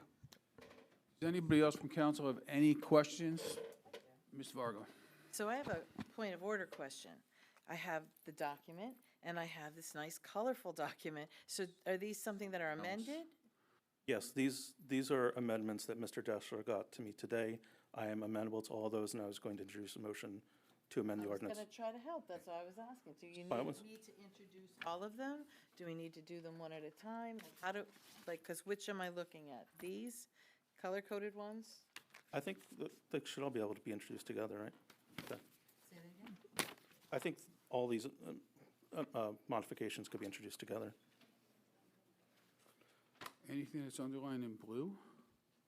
Yeah, the underlined items are You being have to say stricken. strike and what, mean- wait, so the blue is what? A strike, and the red is we're addending, or? So they're striking 301.4 and they're replacing with upon issuing a summary citation for and upon, wish you could have got this right in the beginning, but, okay. Do we have to read them all into the record, or, What do we have to read these in, right? You want to read them, or we're reading these in? So, I mean, it's, yeah, I mean, I think some underline, some of the blue is underlined, those are additions. Some of the blue is struck through, those are deletions. it starts at 301.3. Right. And this is where you're changing. You want me to do it real quick, Lori? Read it in. I'll do it for I you. just wanted to make sure I knew what we I'm were gonna- really voting on, and so I'm that going should be to, the if we're order that done, we take. because we're going to have to discuss the ordinance as amended if it gets amended. So let's get this, I'll get this out, so, Yeah. Can I ask a question, Mr. President? yes. Does the public have this? And do we, No, they don't have it. We're going to read it, then they'll have it when it's done. okay, I just wanted to make sure So, there's, 301.3, to enforce this ordinance, strike these regulations upon receipt of a complaint by an election worker. The following are authorized to issue, underlines, add summary citations for violations of section 201. And then we go down to section 301.4. We're striking the entire section as written. I'm allowed to do this way, right? And replacing with 301.4. Upon issuing a summary citation for or upon receiving a complaint or a violation of section 201, the Northampton County Sheriff or his deputies shall also provide all details of the citation or complaint to the Northampton County Election Division. Then we are striking the entirety of 301.5 and replacing with 301.5. Upon issuing a summary citation for or upon receiving a complaint of a violation of section 201, any other agents authorized under 301.3 are encouraged to provide all details of the citation or complaint to Northampton County Election Division. And 401.4 reads all the same, except we're adding at the bottom, the county council clerk shall distribute copies of this ordinance to all police departments operating within the jurisdiction of Northampton County. And I believe that's the entirety of the amendment. Is there a second? Wait, motion to accept changes as, Well, I have to get a second to do this amendment. I'm going to introduce well, oh, you already, okay, second. a second. We have a motion and a second to the amendment. Is there any discussions on the amendment? Question on the last one, do you need to add the DA as well as police, or no, is that just assumed? Oh, he's in the room right now, so. You want a copy? He's the He's top the head law cop, enforcement, so- so he says whether there's charges or not, so it always goes to him. Okay, there you go. So we have a second. No, any further discussion on the motion? Call for the vote. Mr. Kraft? Yes. Ms. Fargo Hefner? Yes. Mr. Holland? Yes. Ms. Keegan? Yes. Mr. Kayoum? Yes. Mr. Warren? Yes. Mr. Bellet? Yes. Ms. Fadem? Yes. Adopted by a vote of 8 to 0. Okay, now, is there any further discussion from county council on the amended ordinance? Seeing none, call for the vote on the amended ordinance, please. Mr. Bellet? Yes. Mr. Warren? Yes. Mr. Holland? Yes. Ms. Keegan? Yes. Mr. Kraft? Yes. Mr. Kayoum? Yes. Ms. Fargo Hefner? Yes. Ms. Fadem? Yes. Adopted by a vote of 8 to 0. Thank you. Number 2, public hearing of an ordinance entitled, an ordinance repealing Northampton County Ordinance Number 744-2023, the ordinance titled, an ordinance by Northampton County Council concurring with the Upper Mount Bethel Township and the Bangor Area School District and providing for the property tax exemption for certain deteriorated properties is defined in the ordinance 2017-04 of the Upper Mount Bethel Township pursuant to Act 76 of 1977 of the General Assembly of the Commonwealth of Pennsylvania as amended 72 PS 4722 ET SEQ. The sponsors have asked that this ordinance be withdrawn and not voted on this evening. Is there any other old business to discuss? Seeing none. Okay, new business. Number one, introduction of an ordinance entitled an ordinance authorizing Northampton County to enter into a lease agreement with Shilton Baptist Church to rent space at Shiloh. It says, oh yeah, it does say Shiloh. I need new glasses. Baptist Church to rent space at Shiloh Baptist Church parking lot located at 403 Pastor Fred Davis Street, Easton, PA 18042. I need a sponsor. Mr. Graff, can I just say one thing? I had I had provided, maybe I didn't provide to him, but I had provided some edits to this, I think to Mr. Orand, who provided them, I believe, to Attorney Corriere, who had okayed the edits. I think, for whatever reason, the edits did not get into the Exhibit A that you have. This is the sort of original lease. So there are some changes to that, that, I know this is just our introduction, but the edited version should be what we vote on at our public hearing in 2 weeks. I can go through what some of those are if you'd like to know what they are. I don't think it's required, but, what her name? It'll be attached, we'll attach it to make sure Okay. it's correct. So I need a sponsor. I need a co-sponsor. Co-sponsor. Thank you. The public hearing, discussion, and possible vote will take place at the June 4th, 2026 meeting.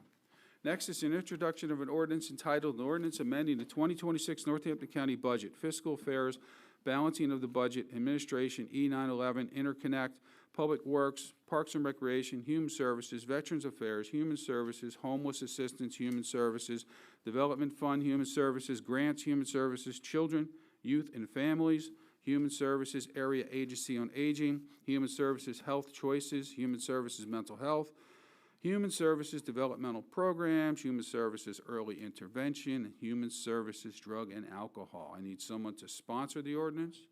I'll sponsor. Second? Second. Get all those? Okay, the public hearing, discussion, possible vote will take place in the June 4th, 2026 meeting. Next thing is the consideration of the executive's appointment, reappointments, resolution, area agency on agency, advisory council, human relations commission, Lehigh and Northampton Transportation Authority. Mr. Holland, could you please introduce the resolutions? Sure. Be it resolved by the Northampton County Council that the following individuals shall be confirmed in their appointments, reappointments as indicated. Area Agency on Aging, Susan Knowles. Reappointment, Francis Green and Georgia Cianci. Terms to expire June 30th, 2028. Can you do these separately or come? All, We can do okay. them all together. Human Relations Commission appointment of Kevin Wilson. Term to expire 5/22/28. Lehigh and Northampton Transportation Authority, reappointment of Kimberly Schaefer, term to expire 5/21/31. That's it? Those are all? Thank you. Is there any discussion from county council on the appointments or reappointments? Call for the vote, please. Mr. Holland? Yes. Mr. Kayoum? Yes. Fargo Hefner? Yes. Mr. Warren? Yes. Mr. Bellet? Yes. Ms. Fadem? Yes. Ms. Keegan? Yes. Mr. Kraft? Yes. Adopted by a vote of 8-0. Next is a consideration of personnel request resolution for the district attorney's office. Mr. Holland, could you introduce the resolution, please? I don't think I have. It's not in our packet. Not in our packet. Had it last night.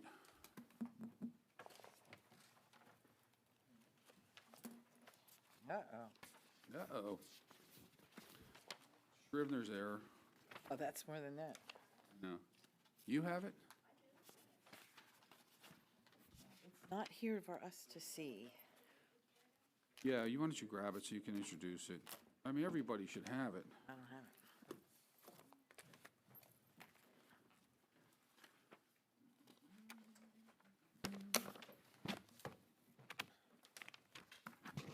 Oh, we'll have to wait. Gotta go home. 5 minutes. It's like the Marine Corps, hurry up and wait. Yeah, Terry has it.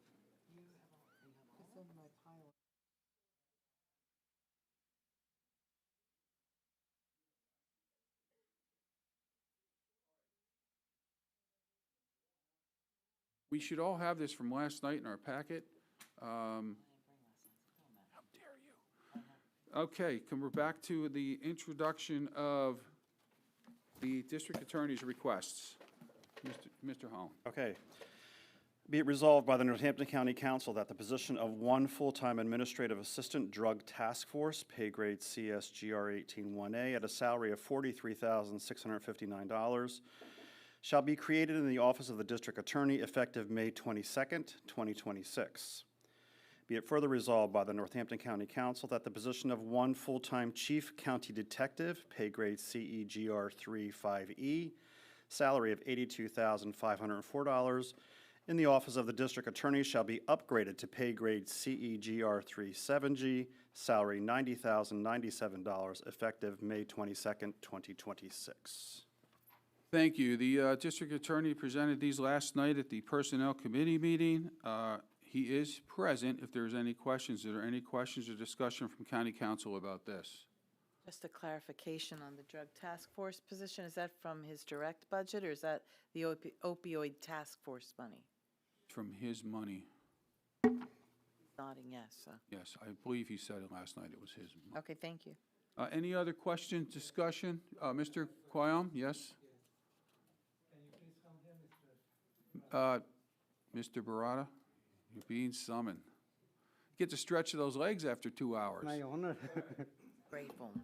Got to get back to Taekwondo so we don't fall apart. Yes. Okay.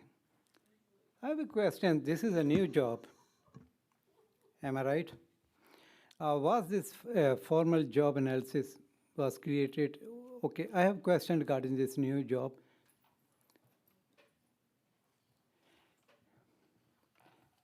Is this job already, is his duties were already being performed within the office? Why was a completely new positions created instead of reclassifying or restructuring the existing positions? Ms. Medlar has been with the DA's office before I started. She is the administrative assistant for the drug task force. Her job duties had expanded, and the drug task force paid her additional monies for the new responsibilities she undertook. When the county administration was aware of that, I met with them, and they suggested, though, that they would prefer, rather than the drug task force supplementing her job for her new duties and then paying a 1099 through the drug task force money for the new responsibilities, that we create a new job which would include her paralegal duties. And that's the reason why it was presented. I did so because I was requested by the county executive to create this new job and to present it. It could remain, she could remain where she is, and the task force would continue to pay her an additional stipend through the drug task force. But the county executive felt very strongly that the proper way to do that would be to create this new position, and I followed the directive of the county executive in doing that. Because it is a union position under the contract, the county executive also suggested that we do not terminate an existing union position to create a new position, but I pledged to the county executive that if there was an open position created by this move, that we would not fill it. Frankly, we're fully staffed and we're working well. We don't need another position, so I committed just to allow the position to remain dormant and not filled. I think that explains the entire agreement. Yeah, I think it's the same exact thing we discussed last night, and, So you now know, we have two positions. well, you can't. One is a frozen. Mr. Quayam, you cannot remove a union position. You can choose to not fill it, but if you remove a union position, you have to go into contract negotiations. You can't just eliminate a position like that between a contract. So that's why they're taking the same position but creating it as the non-union position. If we eliminated a union position, we'd have to open up the contract and renegotiate that contract. You can't take numbers from the union and make them less. Since, If that explains it any okay, better. since the prior position was not eliminated, what is the legal and operational status of these original positions? Does the county retain the authority to fill these positions again in the future? And if so, what approval necessary? Well, the DA, if he wanted to, he just said he was fully staffed, but if he wanted to fill that In future? old union position, he can if it fits in his budget, but he said he's not going to. Last night and tonight. I know that he is not going to, but in future. You can. after- You can fill Because that this position. position already is not a. Yeah, it's already a union position. You can fill it. We have a lot of union positions in the county and a lot of other positions that aren't filled. I used to call them ghost positions years ago, but I believe at the next contract negotiation, it could be part of the negotiations and terminated to through the eliminate contract. that position. Yes. Yeah, so it's a, And I would Really? recommend that. Right, okay, thank you. Really? Would. are there any other questions for the district attorney? Seeing So none? now you are Go ahead. asking, Go ahead, you have another question, go ahead. I'm now sorry. you are asking about increasing in a chief's regarding deductive salary increase. The detective? Yes, Yes, he's the chief county executive. He's an exempt position. yes. He's not part of the contract that the line staff detectives are in. So you are not asking about step one, step two, you are asking about, He's already at step 5. step five? Yeah, he's in it, yes. Oh, He's on step 5. We are giving him a raise. He is Bradford Jones, who's our chief county executive. He works almost 7 days a week. He does yeoman's work. When there's a death out in the community in the middle of the night, he's there. He works with the state police. He's on the FBI drug task force, and he's on our human trafficking task force, and he's involved in all kinds of operations above and beyond his work hours from 8:30 to 4:30. And quite frankly, he's very underpaid. The chief detectives and the high chief detectives in Lehigh County are making well into 6 figures. So it's not like he's actually underpaid for what he does. So that's why I came here and I presented him for a raise. okay, thank you. Any other questions from county council? Seeing none, call for the vote. Thank you, Mr. Verona. Mr. Holland? When we're finished, I would like to make a statement then. Go ahead. Mr. Holland? Yes. Ms. Fargo Hefner? Yes. Mr. Warren? Yes. Mr. Bulette? Yes. Ms. Fadum? Yes. Keegan? Yes. Mr. Kraft? Yes. Mr. Kayyum? Yes, Adopted by a vote of 8-0. You're May I- on. May I address the discussion about the poll workers and protecting the poll workers? Since it sort of impacts my office, and I just Kind want of already in the past, but I know, but just to explain, first of all, I wholly support the legislation. However, if a referral would come to our office with regard to the type of offenses that your legislation covers, we would probably not enforce your legislation. We would investigate those allegations because, in fact, if there would be harassment or intimidation, that would qualify as a crime under the Crimes Code, which is, I think, a more serious avenue to address those issues. We would obviously accept any referrals under that legislation sent to us, and I would assign it to a county detective with an eye on enforcing the crimes code, because harassment of a county poll worker, if it comes to my office, it needs to be addressed through the crimes code. It's a much more serious investigation, more serious penalties, and they deserve that. So, but this legislation could enact that being able to happen now. Oh, yes. Or before they had no recourse, except Yes. to say he's bothering me. And if it was some minor matter that you thought you could address by a fine and you didn't need to refer to us, that's fine. But if it came to us, we would look at it as a crime. That's good. Okay. All right. Okay. Thank you. Thank you. Number 5, consideration of Executive Secretary to County Council Job Description Resolution. Mr. Holland, could you introduce the resolution, please? It is hereby resolved by the Northampton County Council that, that's the attached job description, is that what I'm reading? No.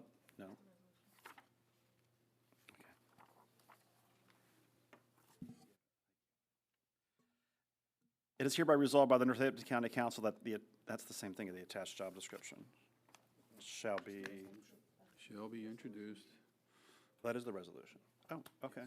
Shall be, the attached job description of the Executive Secretary to the County Council shall be adopted. Thank you.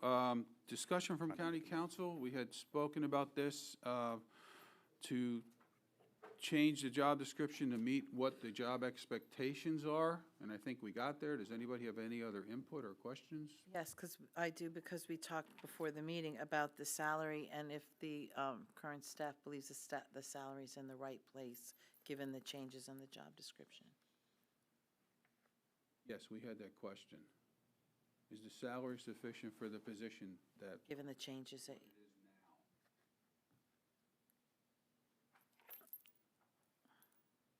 Honestly, I'd probably have to consult with HR for that, because I would want to see how it would be scaled against a traditional executive secretary position, because I think we should be ahead of what a traditional executive secretary position should be. You're here. Can you come up here a second? I have a question for you.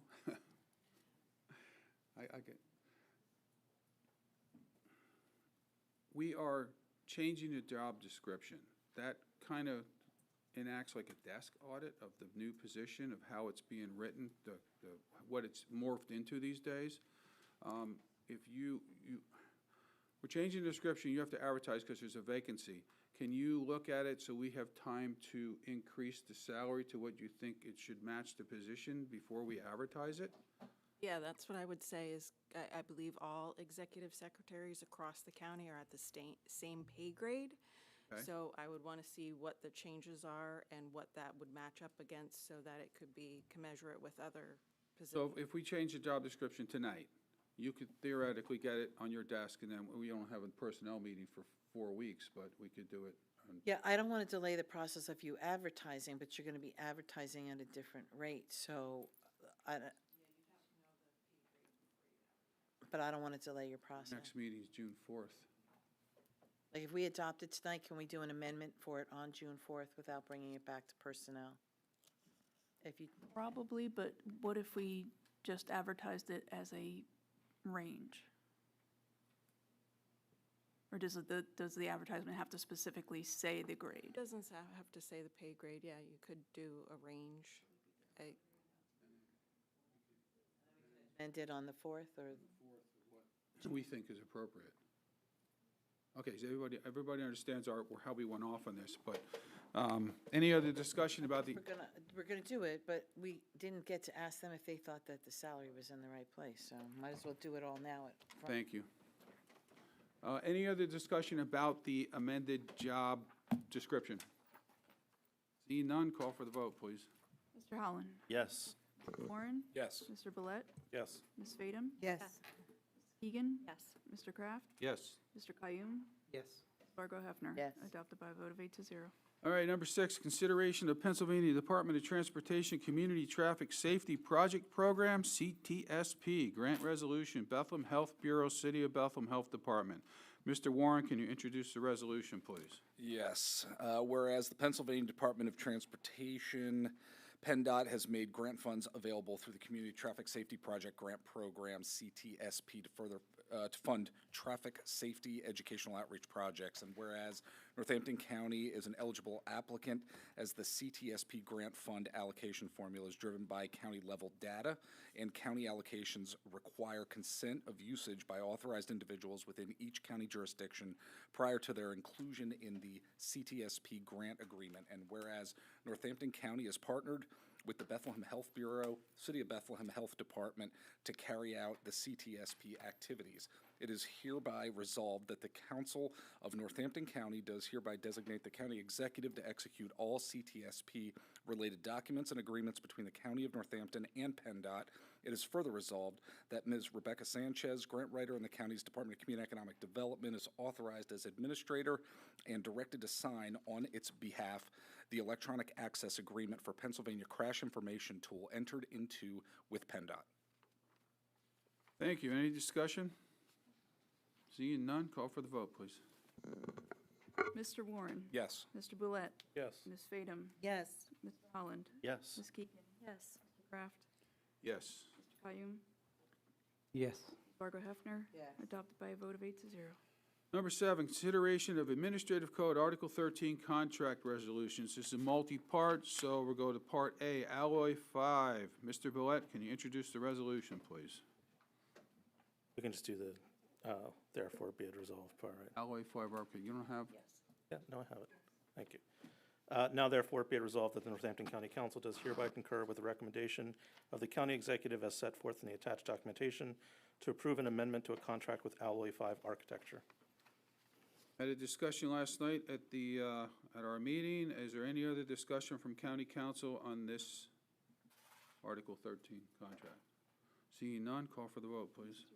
Boulette? Yes. Ms. Fadum? Yes. Mr. Holland? Yes. Ms. Keegan? Yes. Mr. Kraft? Yes. Mr. Kayoum? Ms. Fargo Hefner? Yes. Mr. Warren? Yes. Adopted by a vote of 8-0. B, Diefendorfer Electric LLC. Mr. Villette? Now therefore it is hereby resolved that the Northampton County Council does hereby concur with the recommendation of the county executive as set forth in the attached documentation to approve the contract with Diefendorfer Electric LLC. Any discussion from county council? Call for the vote, please. Mr. Boulette? Yes. Mr. Holland? Yes. Ms. Keegan? Yes. Mr. Kraft? Yes. Mr. Kayoum? Yes. Fargo Hefner?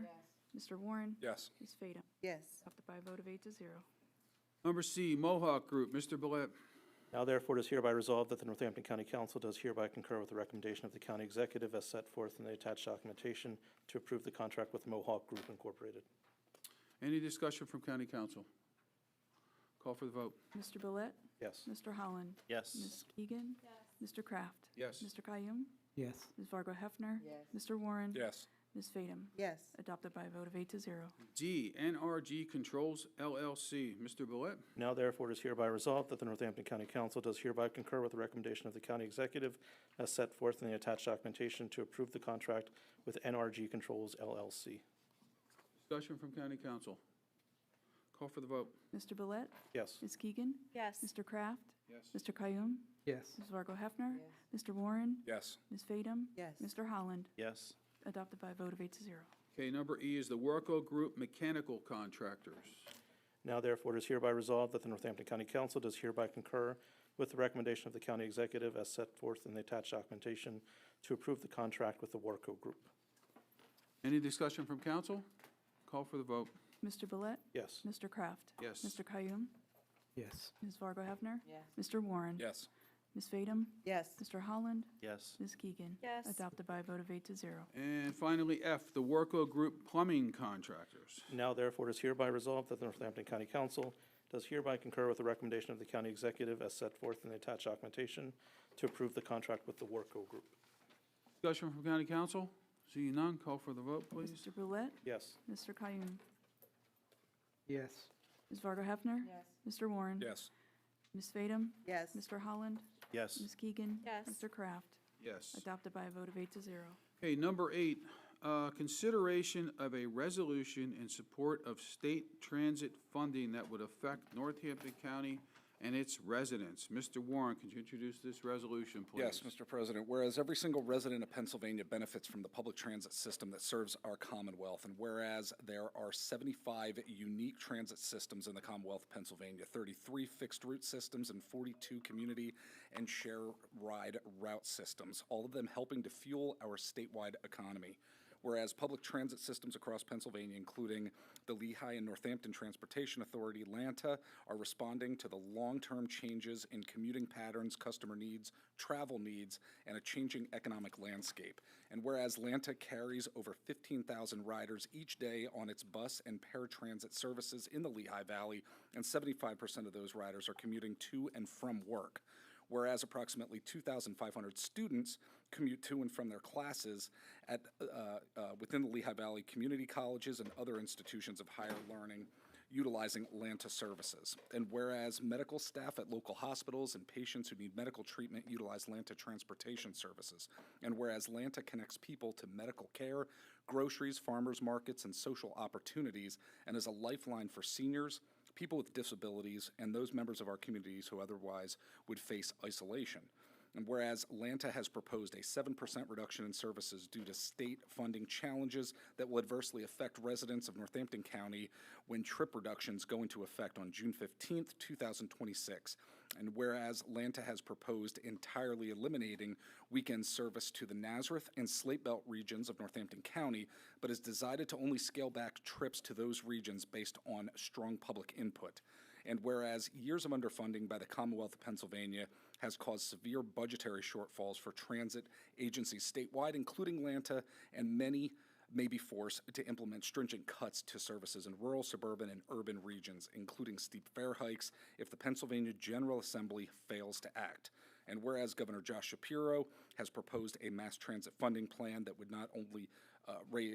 would not raise taxes and would generate $300 million in new mass transit funding as part of his 2026-2027 budget proposal.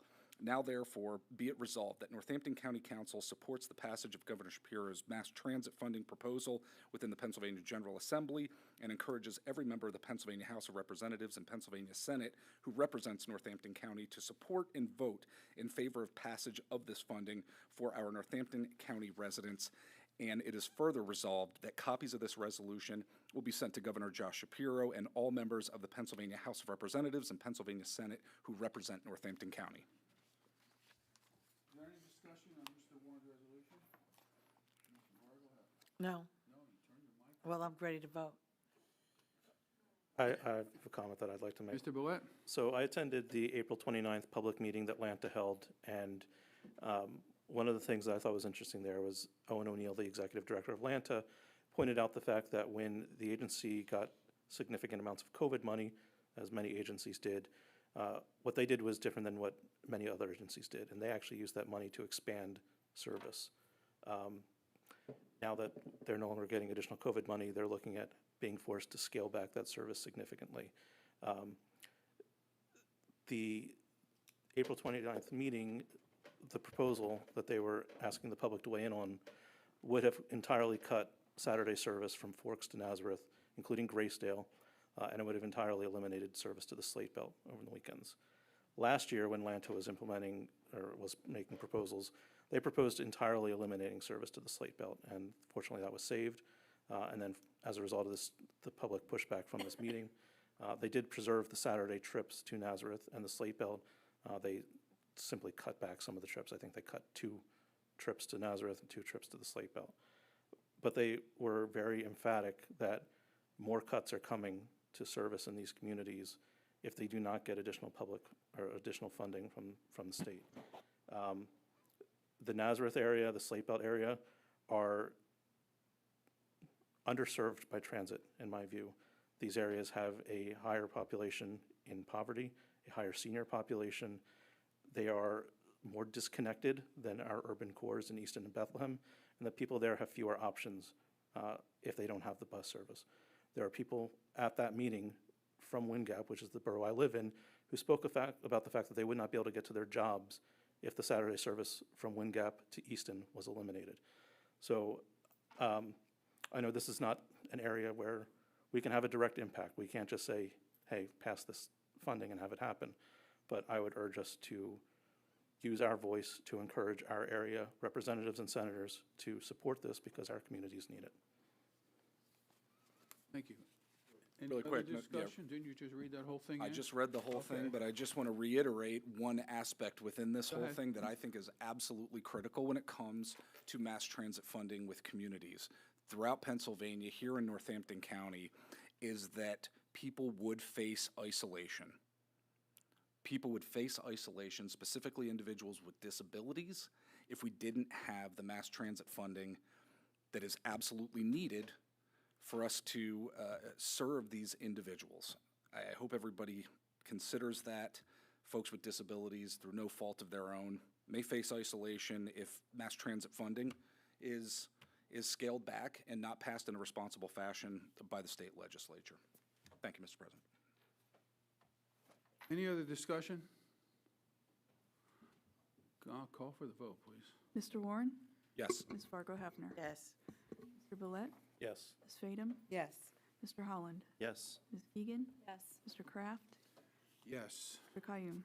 Yes. Adopted by a vote of 8 to 0. Is there any other new business to discuss? You sure? Nothing? Don't put your hand up. Council committee reports. Any council committee reports? So the Finance Committee met last night.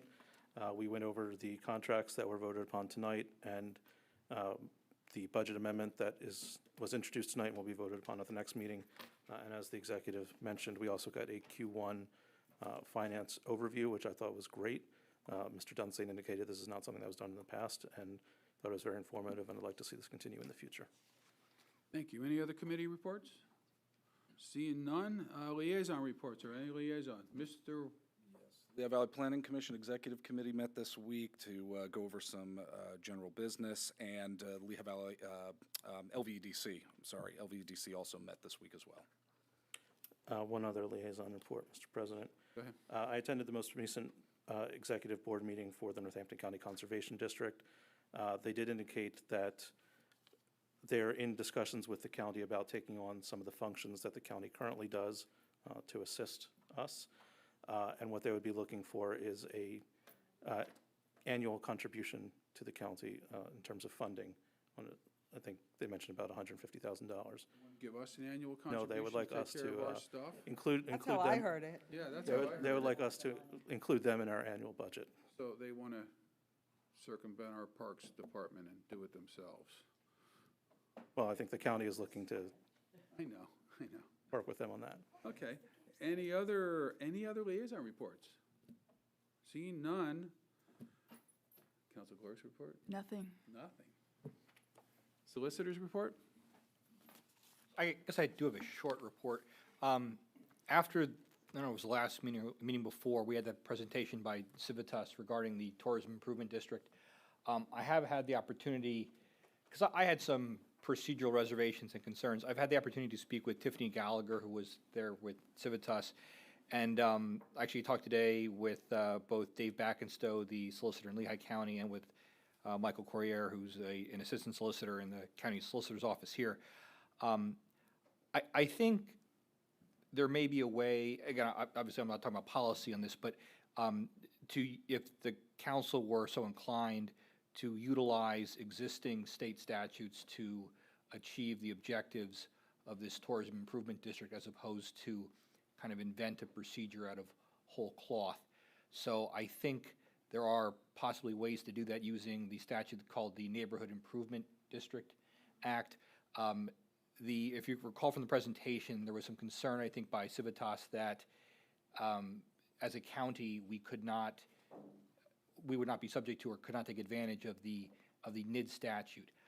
I'm not sure that's correct, and hopefully I can have some success in persuading my interlocutors about that, because I think the definition municipality actually would include a county if the county is a home rule county.